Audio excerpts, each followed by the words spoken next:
Halo semuanya, saya Livia Anjani.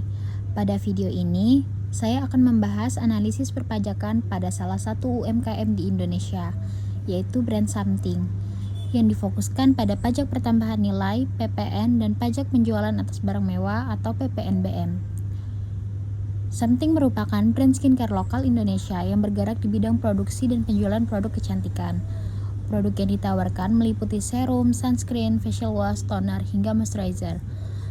Produk-produk tersebut dijual melalui berbagai platform digital seperti Shopee, TikTok Shop, dan Instagram, sehingga menjadikan Something sebagai contoh UMKM yang berkembang di era digital.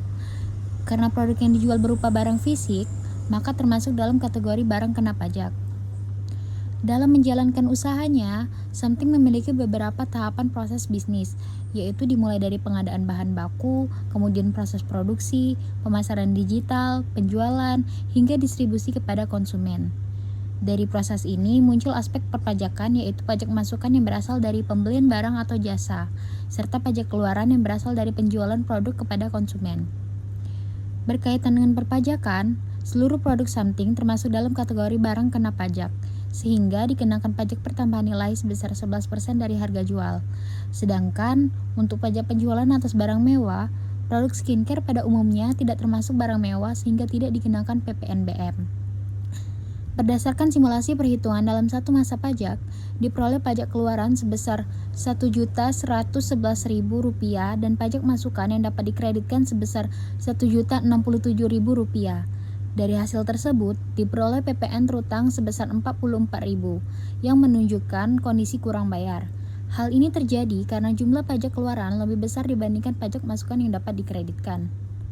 Namun, tidak semua pajak masukan dapat dikreditkan. Pajak masukan yang dapat dikreditkan adalah yang berkaitan langsung dengan kegiatan usaha seperti pembelian bahan baku, kemasan jasa iklan, dan distribusi.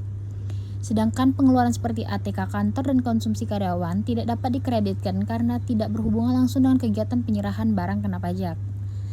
Dalam praktiknya, terdapat beberapa risiko perpajakan yang dapat terjadi seperti keterlambatan dalam pembuatan faktur pajak dan kesalahan dalam pengkreditan pajak masukan.